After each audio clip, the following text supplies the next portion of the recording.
सकते हो कुछ?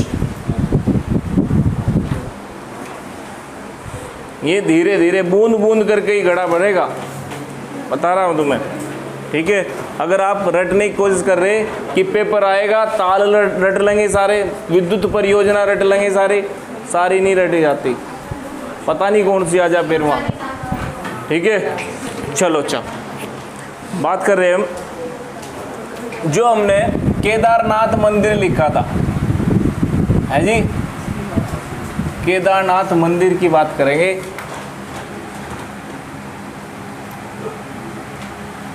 यहां पर था केदारनाथ मंदिर, केदारनाथ मंदिर। ठीक है, केदारनाथ मंदिर कौन सी नदी के तट पर है? बता बेटा, कौन सी नदी के तट पे? केदारनाथ, अलकनंदा यहाँ मिल रही मंदाकिनी से, ये वाला रास्ता मंदाकिनी के पास पास आ रहा।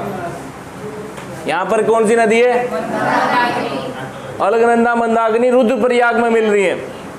ठीक है, केदारनाथ में केवल एक ही नदी है, कौन सी? मंदाकिनी। मंदाकिनी नदी के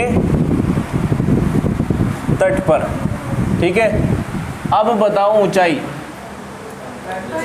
कहीं पर 35-84 दे रखा, कहीं पर 35-53 दे रखा, कहीं पर 35-93 दे रखा। ठीक है, परीक्षा वाणी के अकॉर्डिंग ऊंचाई कितनी? 35-84, बस 35-90 के आसपास ही ज़्यादातर इसके रिजल्ट आए। ठीक है, केदारनाथ की ऊंचाई कितनी? केदारनाथ की किस ऊंचाई पर बसा है या मंदिर बना है? ठीक है, जो केदारनाथ मंदिर है ये किस शैली में बना है? केदारनाथ मंदिर कत्यूरी शैली। ऑप्शन के हिसाब से होगा प्रश्न, ध्यान से सुना। कत्यूरी शैली अगर आया प्रश्न तब कत्यूरी शैली आएगा। ठीक है, और कत्यूरी शैली अगर नहीं आया ऑप्शन में तो नागर शैली। उत्तर भारत के सारे मंदिर तो नागर शैली में बने हुए। ठीक है, अभी तक आया समझ में? एक और ऑप्शन अगर आया इनसे लगाया, ये नहीं आने के फिर एक आएगा एक रेखा छत, एक रेखा छत युक्त। ठीक है, छत युक्त मंदिर है। शैली अगर पूछी केदारनाथ मंदिर की तो भैया कत्यूरी शैली, नागर शैली, एक रेखा छत युक्त शैली, इसे ये बताना। ठीक है, इसमें भगवान शिव के पृष्ठभाग या पीठ की पूजा की जाती है, पिछले भाग की पूजा की जाती है। ठीक है, ये लिखवाया था कल, पृष्ठभाग लिख देना, पृष्ठभाग की पूजा। लेकिन दिक्कत यह है अगर वहाँ पर दूसरी लैंग्वेज में आ गया ना तब कंफ्यूज हो जाए, पृष्ठभाग दे दिया वहाँ। ठीक है, हमने तो कुछ और पढ़ा था जी, है? चलो लिख देना, किसकी पूजा होती है भैया? पृष्ठभाग की पूजा होती है केदारनाथ मंदिर में। पीठ की पूजा भी, अगर ऑप्शन में पीठ की पूजा भी आ सकता है। ठीक है, अब सुनो, जो पूजा का स्थान होता है किसी भी मंदिर में वो कौन सा कहलाता है? पूजा का स्थान क्या कहलाता है मंदिर में? पूजा का स्थान मंदिर में गर्भगृह कहलाता है। क्या कहलाता है? गर्भगृह। ठीक है, आई बात समझ में? कोई बता रहा पूजा घर का है जी, पूजा का स्थान वो है। याद रखना इस मंदिर के कितने भागों में बटा हुआ है। ठीक है, एक तो है गर्भगृह, इसके अंदर एक तो है गर्भगृह। अरे मैं इसकी बात कर रहा हूँ केदारनाथ के भी। इसमें एक तो है गर्भगृह, यहाँ पर ग्रेनाइट की एक शिला रखी है त्रिकोणीय आकार की। अभी लिखियो पूछना, अभी समझते जाओ फिर लिख लेना। गर्भगृह के अंदर है वो शिला, जिसे कौन सी किस धातु की? ग्रेनाइट। ग्रेनाइट की किस आकार की है? त्रिकोणीय आकार की। त्रिकोणीय आकार की है गर्भगृह में ग्रेनाइट की शिला है त्रिकोणीय आकार की। ठीक है, इसी की पूजा होती है यहाँ। फिर इसमें और क्या है? यहीं पर एक सभागृह है। सभागृह मतलब जहाँ पर लोग बैठ के प्रवचन सुनते हैं या कथा करते हैं, ऐसा। ठीक है, गर्भगृह हो गया, सभागृह हो गया। एक है प्रदक्षिणापथ, इसी के अंदर, इसी में प्रदक्षिणापथ भी है, जिसमें उसके चारों ओर घूमा जाता है। मंदिर के चारों ओर या गर्भगृह के चारों ओर घूमा जाता है। ये भी मंदिर का ही भाग है। दक्षिणापथ का मतलब क्या हो? दक्षिणावर्त घूमना, क्लॉकवाइज घूमना। ठीक है, परिक्रमा करना। ये पथ भी यहीं पर स्थित है। ठीक है, तो 3 इसमें ये बात बताई मैंने। केदारनाथ मंदिर के अंदर गर्भगृह भी है, सभागृह भी है और प्रदक्षिणा पथ भी है। ठीक है, अब सुनो, प्रश्न पूछा गया इसमें भगवान शिव की मूर्ति कितने मुख की है? 5मुखी मूर्ति भी है इसके अंदर। लिख देना, भगवान शिव की केदारनाथ मंदिर में 5मुखी मूर्ति है।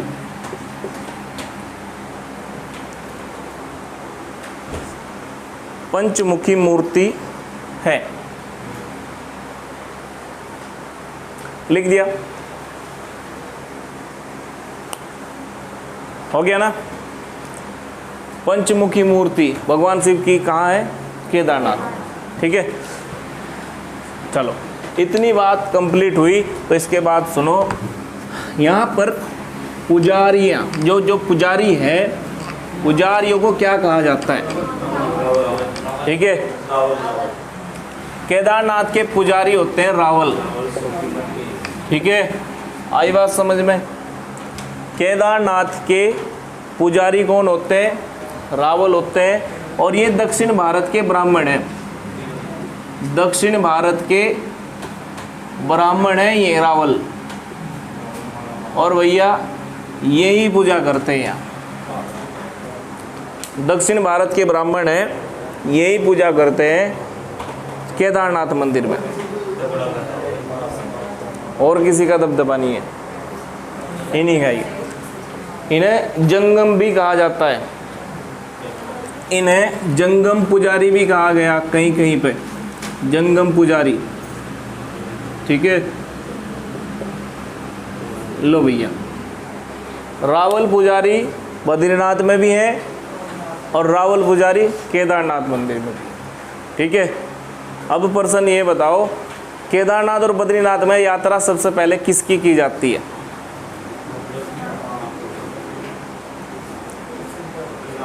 ठीक है, सबसे पहले केदारनाथ जाएंगे, फिर ही बद्रीनाथ की यात्रा पे जाया जाता है। ये मान्यता है कि पहले केदारनाथ भगवान के दर्शन करो, फिर बद्रीनाथ जाओ। ठीक है, कुछ भी पर्सन देखो जाओ।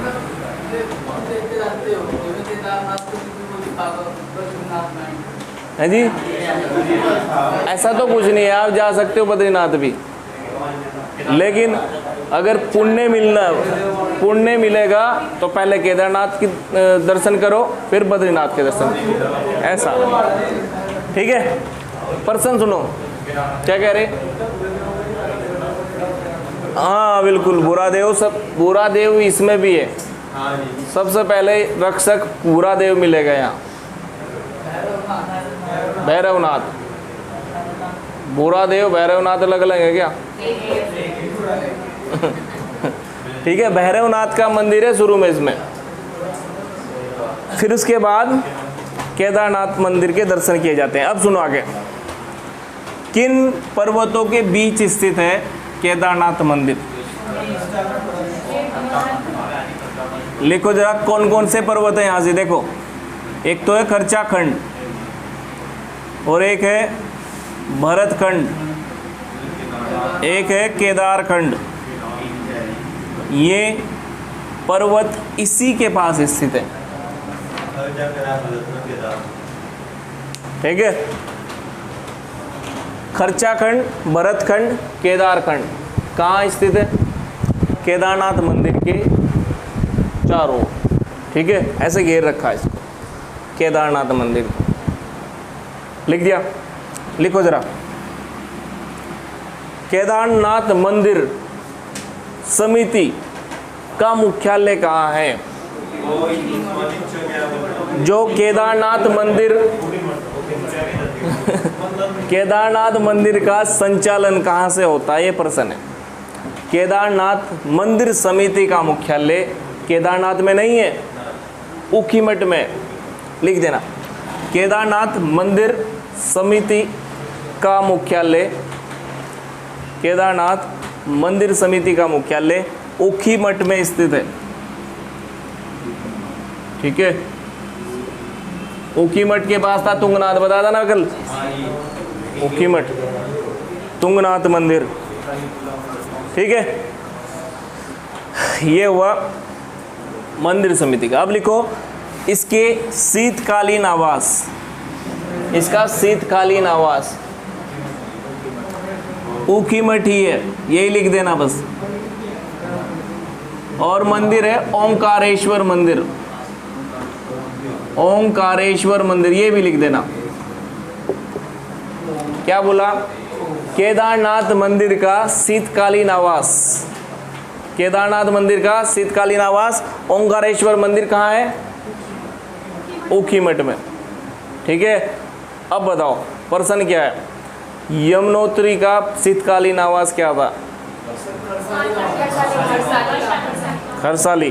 गंगोत्री का शीतकालीन आवास मुखबा गांव। केदारनाथ का शीतकालीन आवास ऊखीमठ बताना। मंदिर कौन सा बताओगे फिर? ओंकारेश्वर, ओंकारेश्वर मंदिर, ठीक है। यमुनोत्री के सोमेश्वर धाम में पूजा की जाती है, यमुनोत्री की शीतकालीन आवास में। सोमेश्वर धाम है खरसाली में, ठीक है। और मार्कंडेय मंदिर मुखबा गांव में है, जिसमें गंगोत्री की पूजा की जाती है, शीतकालीन आवास, ठीक है। आई बात समझ में? अब सुनो, बहुत इंपॉर्टेंट पॉइंट है यहाँ से। जब केदारनाथ मंदिर के कपाट बंद होंगे दीपावली के टाइम पे, दीपावली के बाद केदारनाथ मंदिर के कपाट बंद होते हैं, और ये बंद होते हैं भैया दूज के आसपास, ठीक है। भैया दूज आया ना, याद है कुछ? केदारनाथ मंदिर के जब कपाट बंद होंगे तो एक उत्सव मनाया जाता है यहाँ पर, जिसे बोलते हैं बतूज उत्सव। अन्नकूट मेला लगता है केदारनाथ मंदिर के जब कपाट बंद होते हैं। लिख देना इसको, बंद होने पे, ठीक है। बतूज उत्सव, ठीक है। अक्षय तृतीया को खुलते हैं, खुलते हैं, अक्षय तृतीया को खुलते हैं। लिख दिया? क्या लिखा भैया? बतूज उत्सव बंद होने पे बतूज उत्सव मनाया जाता है, और इसे कहा जाता है भैया, क्या कहा जाता है? अन्नकूट मेला, अन्नकूट मेला भी कहा जाता है। अन्नकूट मेला,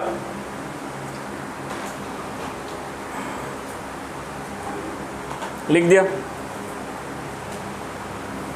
बतूज उत्सव, अन्नकूट मेला कब लगता है?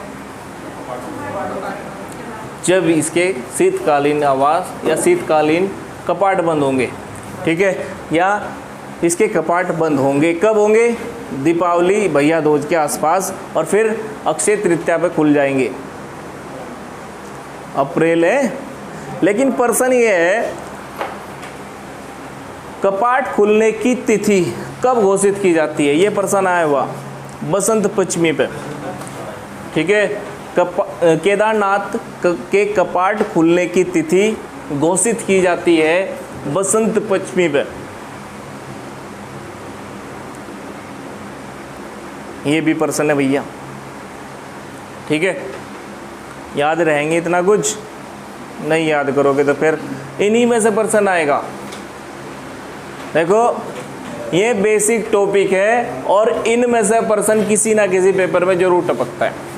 बद्रीनाथ का मंदिर हो, केदारनाथ का मंदिर हो, गंगोत्री हो, यमुनोत्री हो, तो ये तो बेसिक है, इनके बारे में तो डिटेल से पढ़ के जाना, ठीक है। जब बेसिक क्लियर नहीं होता तो फिर दूर दूर की बात क्यों करो, पहले बेसिक पढ़ के जाओ, ठीक है। सारे राष्ट्रीय उद्यान डिटेल में, सारे पर्वत जो मेन है, सारे पर्वत अच्छे तरीके से, मेन जो बेसिक है वे तो कंप्लीट करके जाओ। उत्तरायणी मेले के बारे में डिटेल में पूछा जाएगा, हैं आई बात समझ में। जतरिया उत्सव थोड़ा सा अलग है, थोड़ा बहुता पूछ लगा उसके बारे में, ठीक है। जोल जीवी के बारे में डीपली पूछेगा। मोड़ मेले के बारे में आसान सा पूछ लेगा, कहाँ लगता है, ठीक है। जो पहले से चले आ रहे मेले उनके बारे में डीपली पढ़ो। रामायण उत्सव के बारे में डीपली पढ़ो, वो बेसिक पॉइंट है। नंदाराज यात्रा के बारे में डीपली पढ़ो, वो भी बेसिक पॉइंट है जी। क्या पूछ रहे? नंदा 10वां पड़ाव, नंदी हैं, क्या पूछा था? जीवरांगली दर्रा है, बड़ा खतरनाक पड़ाव है इसका, नंदा राज यात्रा का।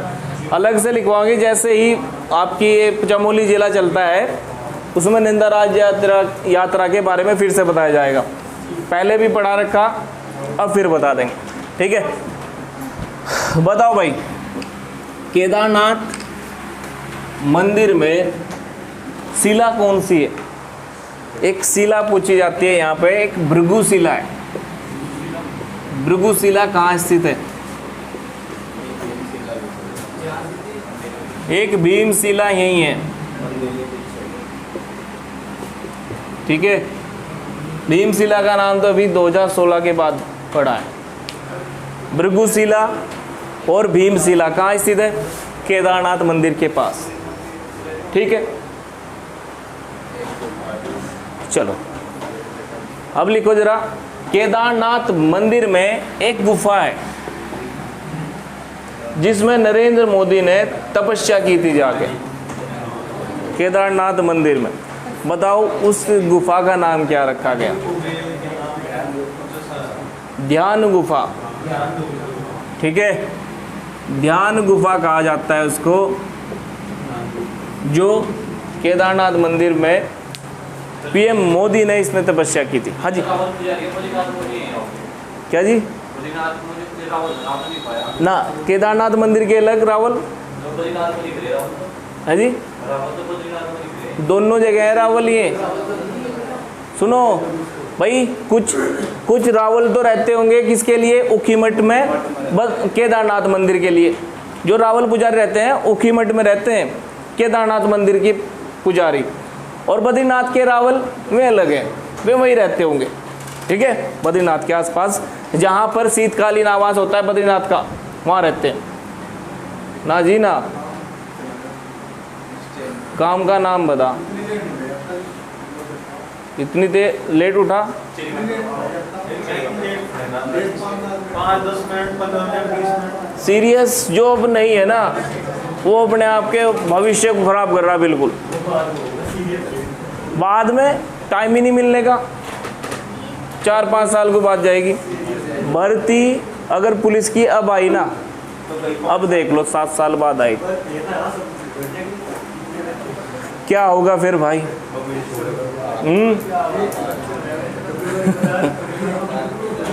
अगर फिर से वहाँ से आ गए, फिर से यही, फिर क्या होगा?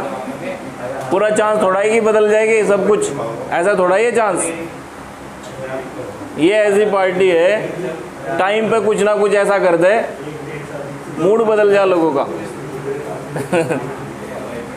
हाँ, दिक्कत दिया। ध्यान गुफा कहाँ है भाई? साइड को साइड में मतलब केदारनाथ केदारनाथ मंदिर के पास ध्यान गुफा स्थित है। ठीक है, यहीं पर एक और गुफा है जिसे ब्रह्म गुफा कहा जाता है। ब्रह्म गुफा, चलो बस इतनी रहने दो है। भृगु गुफा, भृगुशिला, भीमशिला, ध्यान गुफा, ब्रह्म गुफा। एक यहाँ पे लिख दो कुंड। कुंड कौन कौन से? कुंड देखो कौन कौन से यहाँ। एक तो है हंस कुंड, एक है रेतस कुंड। ठीक है, ये कुंड लिख देना, अगर आगे तो बता देना, वैसे तो आते नहीं है इतने। रुधिर कुंड, रुधिर कुंड और शिव कुंड भी यही है, लाल रंग का है, लाल रंग का जल है भैया इसका, रुधिर कुंड का नाम सही हो जाएगा। रुधिर इसीलिए रखा गया इसका नाम क्योंकि लाल रंग का जल है इसमें। ठीक है, शिव कुंड, रुधिर कुंड केदारनाथ के पास ही स्थित है। ठीक है, ये हुए कुंड। लेकिन पर्सन क्या है और सुनो। मंदाकिनी, अच्छा एक तो ये हो गए कुंड। यहाँ पर इसी के जस्ट पीछे चोराबाड़ी एक ताल है। केदारनाथ मंदिर के पास स्थित ताल कौन सा है? चोराबाड़ी ताल। हेडिंग डाल लेना, चोराबाड़ी ताल। ठीक है, चोराबाड़ी ताल।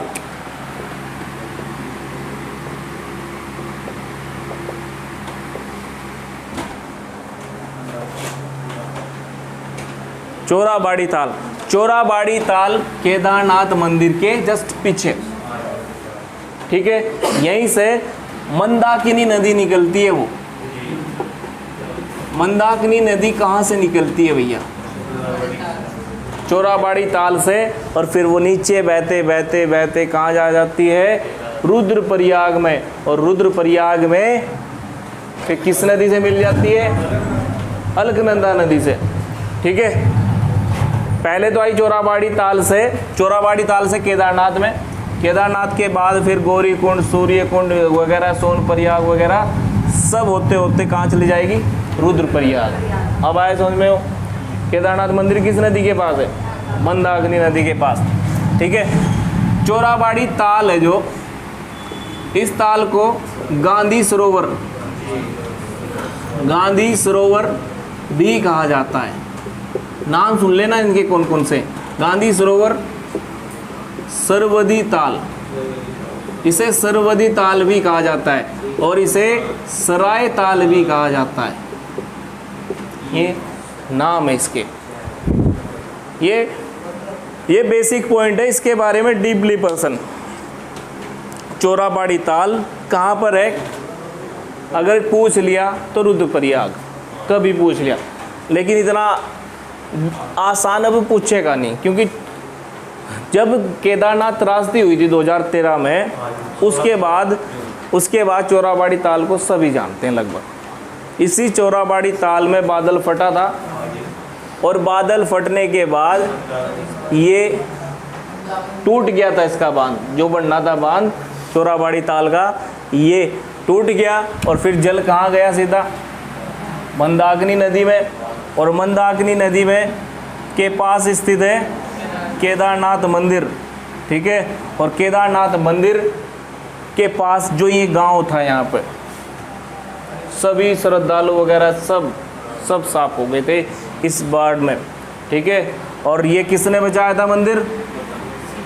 भीमशिला ने। जो भीमशिला लिखी थी, वो पत्थर आके इसके सामने रुक गया था, मंदिर के सामने रुक गया था अचानक से, नहीं तो ये मंदिर भी साफ हो जाता, इतना तेज बहाव था।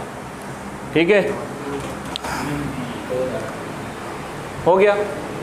केदारनाथ जो ये चोराबाड़ी या केदारनाथ त्रासदी कब हुई थी? 16-17 जून 2013 में केदारनाथ त्रासदी हुई थी या आपदा आई थी। ठीक है, पर्सन बहुत हैं और भी हैं। कौन से ताल में आई थी, कौन सी नदी में आई थी, मंदाकिनी नदी में। ठीक है, पर्सन क्या है, इस त्रासदी में हताहत हुए लोगों को बचाने के लिए कौन सा ऑपरेशन चलाया था, सूर्य होप ऑपरेशन चलाया था भैया। ठीक है, अब सुनो एक और पर्सन क्या बनेगा इसका। जब ये डैमेज हो गया पूरा केदारनाथ मंदिर, केदारनाथ की जो बस्ती थी या पूरी डैमेज हो गई, इसे पुनर्निर्माण के लिए कौन सा ऑपरेशन चलाया गया, केदारनाथ धाम को का पुनर्निर्माण के लिए कौन सा ऑपरेशन चलाया गया, लिख देना। केदारनाथ धाम के पुनर्निर्माण के लिए केदार ऑपरेशन चलाया गया। ऑपरेशन केदार लिख देना, ऑपरेशन केदार। ऑपरेशन केदार संबंधित है केदारनाथ पुनर्निर्माण के लिए 2014 के बाद चलाया था ये, 20 मई 2014 के बाद ऐसा ही कुछ।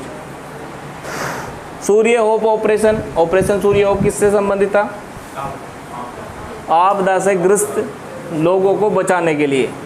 ठीक है, और ऑपरेशन केदारनाथ को दोबारा बसाने के लिए, पुनर्निर्माण के लिए। ठीक है, अब और सुनो, ये ऑपरेशन केदार चलाया था किसने, पुनर्निर्माण का जिम्मा किसे सौंपा था, केदारनाथ पुनर्निर्माण का जिम्मा सौंपा था NIM को। कौन है NIM, कौन है NIM, वहां पर तो NIM लिखा हुआ, नेहरू इंस्टीट्यूट ऑफ पर्वतारोहण, नेहरू पर्वतारोहण संस्थान लिख देना। NIM को दिया था ये जिम्मा, और ये क्या है, नेहरू पर्वतारोहण संस्थान। मतलब क्या है, केदारनाथ को किसने बसाया था, केदारनाथ का पुनर्निर्माण किसने करवाया था, केदारनाथ बस्ती का NIM ने। नेहरू पर्वतारोहण संस्थान लिख दिया, हो गया। नेहरू पर्वतारोहण संस्थान की स्थापना कब हुई थी भाई साकिर, 14 नवंबर 1965। मीना क्यों नहीं बोल रहे आप, या था पक्का, कहाँ से है तू ही बता दे। नेहरू पर्वतारोहण संस्थान कहाँ है, बड़ा बेसिक पर्सन है, बहुत ही बेसिक पर्सन। आराधना बताओ, उत्तरकाशी में। ठीक है, 14 नवंबर 1965 में इसकी स्थापना हुई थी। ठीक है, टाइम पास मत करो, सही बता रहा मैं तुम्हें, धोखा दे दोगे अपने आप को ही। ये तो ऐसा टाइम चल रहा, बस बढ़िया ज़्यादा सी मेहनत करके भविष्य बना लो बस। ये 3-4 महीने जो ऑपरेशन केदार हो गया, सूर्य होप हो गया। अब सुनो, CBSE की किताब में इस त्रासदी को शामिल कर रखा। केदारनाथ त्रासदी को किस नाम से CBSE बुक बोर्ड ने शामिल किया था, है जी, लिखो जरा। CBSE बोर्ड ने, मैं बता रहा हूँ, ठीक है, CBSE बोर्ड ने केदारनाथ त्रासदी को डिजास्टर इन उत्तराखंड, पूरा सुनना, disaster in Uttarakhand,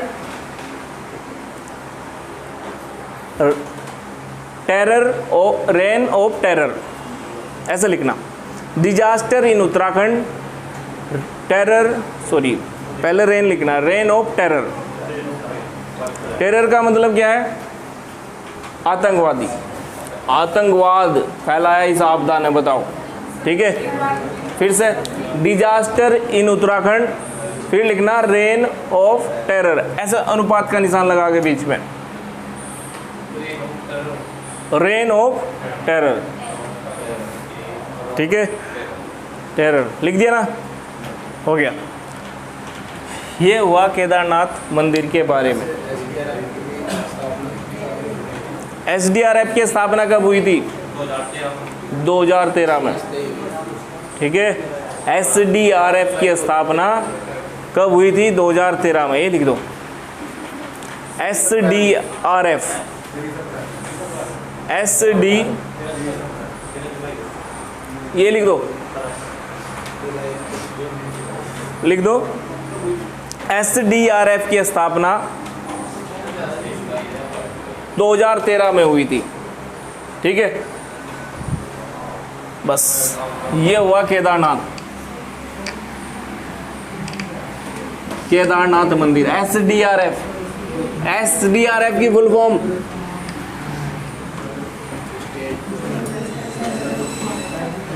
state disaster क्या बोलते हैं, रिलीफ या rescue force, rescue force, state disaster rescue force, SDRF 2013 में था, ठीक है। केदारनाथ मंदिर बन गया है, केदारनाथ मंदिर आए समझ में। चलो इसके बारे में बाद में पढ़ेंगे, अगर और कोई क्वेश्चन होगा तो। केदारनाथ मंदिर कंप्लीट, ठीक है।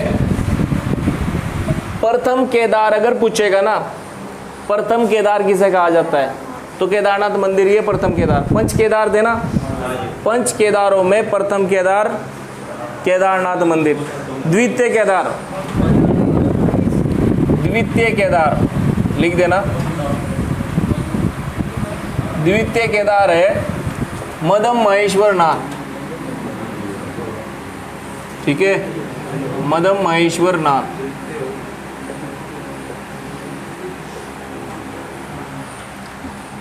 ठीक है, जो ये रास्ता था केदारनाथ का, इससे इधर मदम महेश्वर नाथ है। लिखवाया भी था कल या नहीं लिखवाया? मदम महेश्वर नाथ नहीं लिखवाया था। इधर है तिजुकी नारायण मंदिर, इधर है ओखीमठ तुंगनाथ,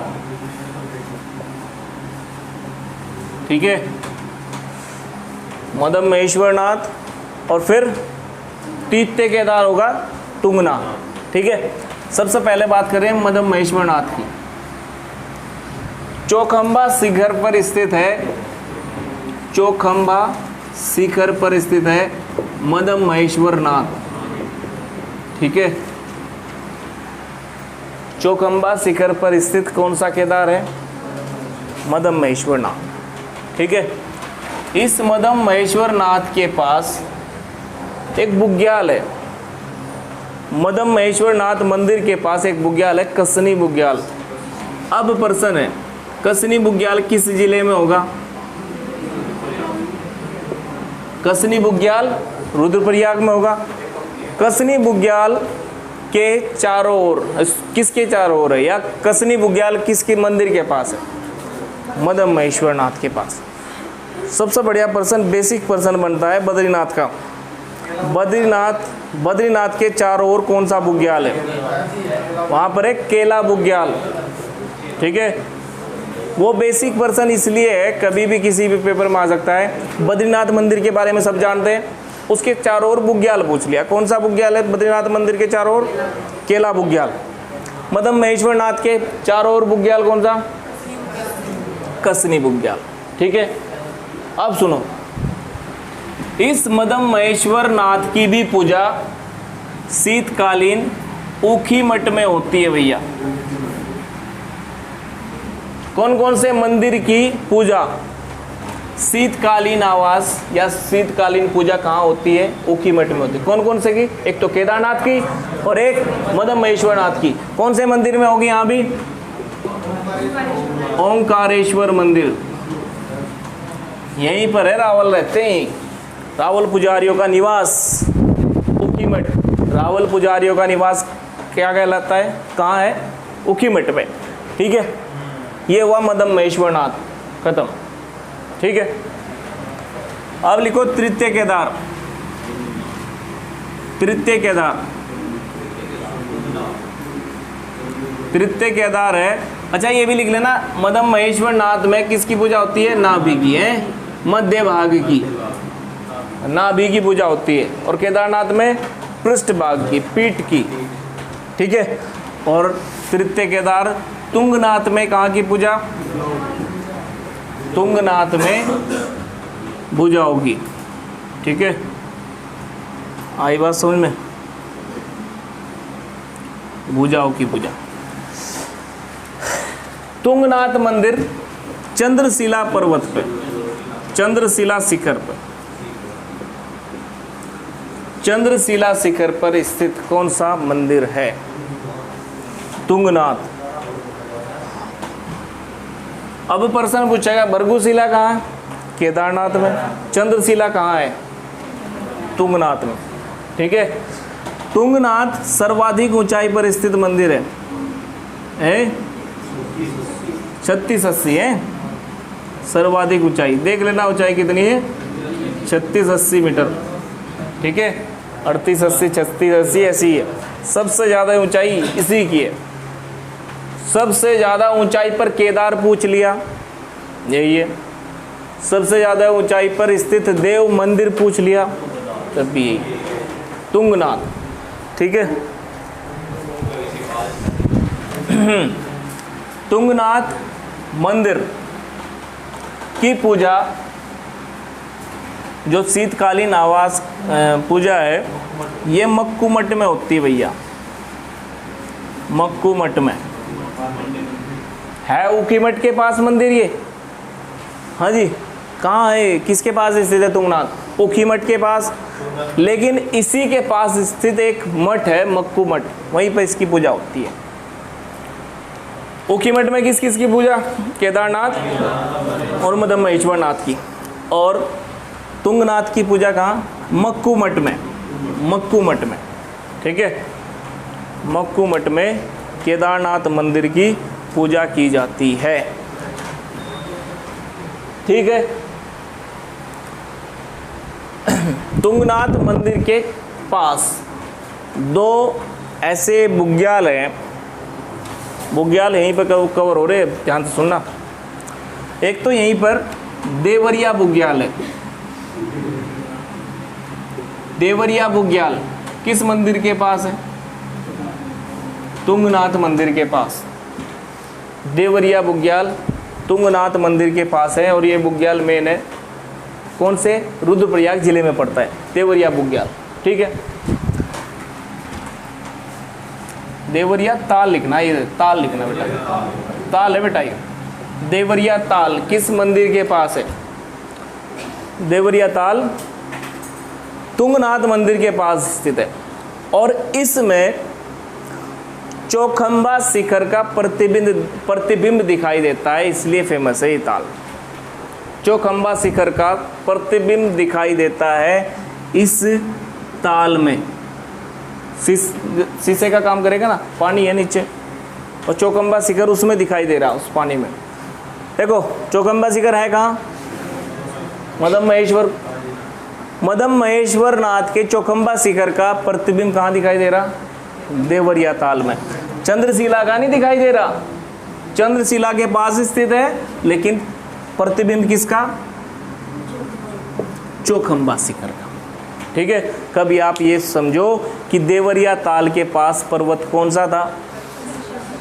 चंद्रशिला पर्वत था, ठीक है। देवरिया ताल में किसका प्रतिबिंब दिखाई देगा? चंद्रशिला का नहीं। जो दूर पर्वत है, थोड़ा दूर पर्वत है चौखंबा शिखर, देवरिया ताल के से दूर है, उसका प्रतिबिंब दिखाई दे रहा, ठीक है। कोई ज़्यादा बड़ी बात नहीं है। यहीं पर लिखो एक बुग्याल है, चोपता बुग्याल, उत्तराखंड का सर्वाधिक ऊंचाई पर स्थित, सर्वाधिक ऊंचाई पर स्थित यही है भैया वो, सर्वाधिक ऊंचाई पर स्थित ताल, सर्वाधिक ऊंचाई पर स्थित ताल।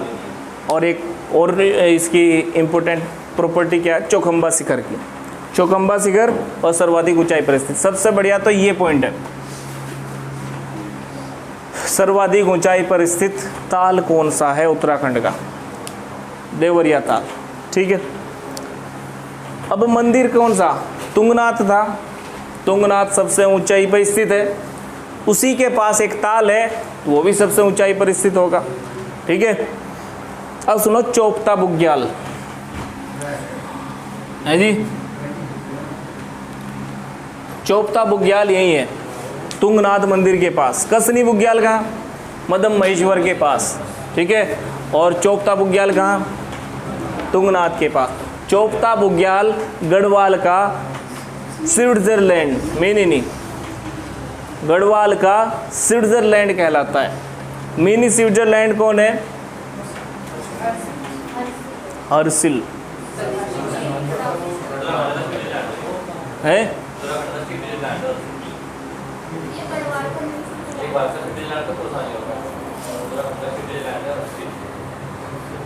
भारत का स्विट्जरलैंड कोसानी, उत्तराखंड का स्विट्जरलैंड हर्सिल, और चोपता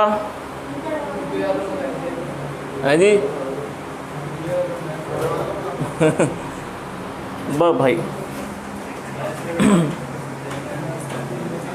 लिखना जरा इसे, गढ़वाल का, इसे फिर से लिखना, उत्तराखंड का मिनी स्विट्जरलैंड चोपता बुग्याल, लिख दिया ना। यही गढ़वाल का मिनी स्विट्जरलैंड भी यही, और उत्तराखंड का मिनी स्विट्जरलैंड भी चोपता बुग्याल, ठीक है। अगर साइड में अभी याद करने के लिए 2-3% में भी लिख दें तो याद हो जाएंगे। दूसरा क्या है? गढ़वाल का स्विट्जरलैंड या उत्तराखंड का स्विट्जरलैंड हर्सिल, ठीक है। हाँ जी, पर्सन आएंगे, ऑप्शन में दोनों आ सकते हैं। मिनी स्विट्जरलैंड किसे कह दिया? चोपता बुग्याल को। लेकिन स्विट्जरलैंड किसको कह दिया? वो मिनी नहीं है, वो पूरा ही स्विट्जरलैंड बना दिया, ठीक है। गए है नहीं स्विट्जरलैंड के भी, बता रहे बस ऐसे ही, ठीक है। स्विट्जरलैंड में है कितना बड़ा, बहुत कुछ है।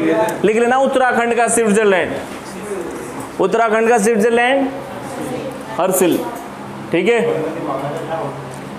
लिख दिया ना। और उत्तराखंड का मिनी स्विट्जरलैंड चोपता बुग्याल, और भारत का स्विट्जरलैंड कोसानी, बागेश्वर में पड़ता है। हर्सिल कहाँ पड़ता है? उत्तरकाशी में। भारत का स्विट्जरलैंड कोसानी वो पड़ता है बागेश्वर में, ठीक है। गलती मत करना इसको, शायद पहले तुमने उल्टा करवा दिया था इसका, ठीक है, सही लिखवाया था ना। चलो इसके बाद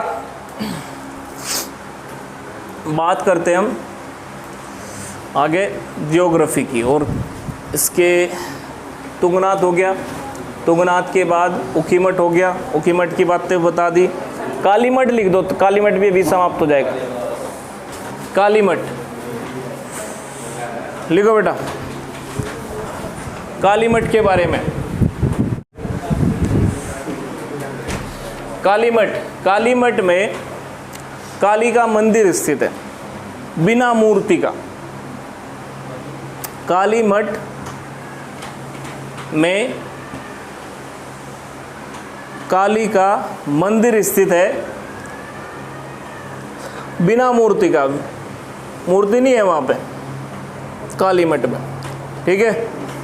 अब सुनो, और इसी कालीमठ में किन किन नदियों का संगम होता है?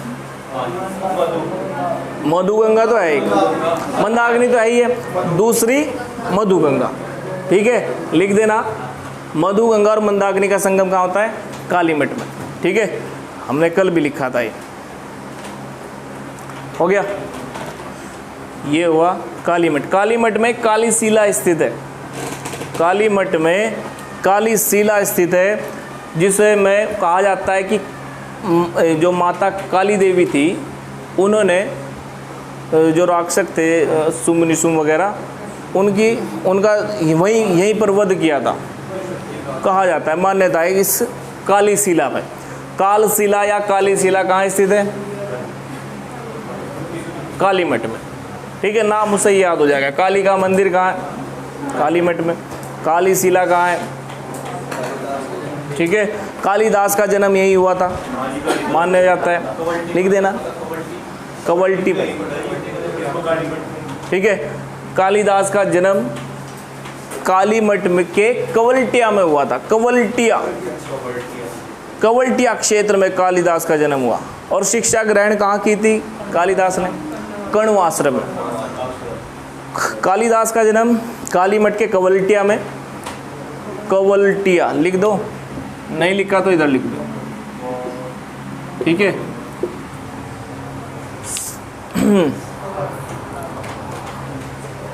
सारी बातें बताई नहीं जाती, नहीं तो ये रुद्रप्रयाग चलता रहेगा बहुत दिन तक, ठीक है।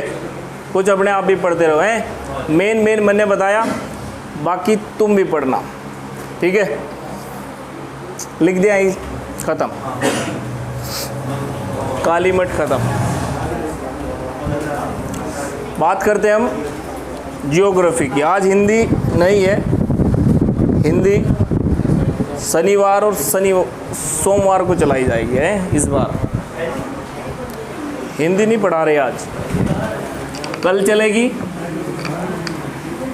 और सोमवार को।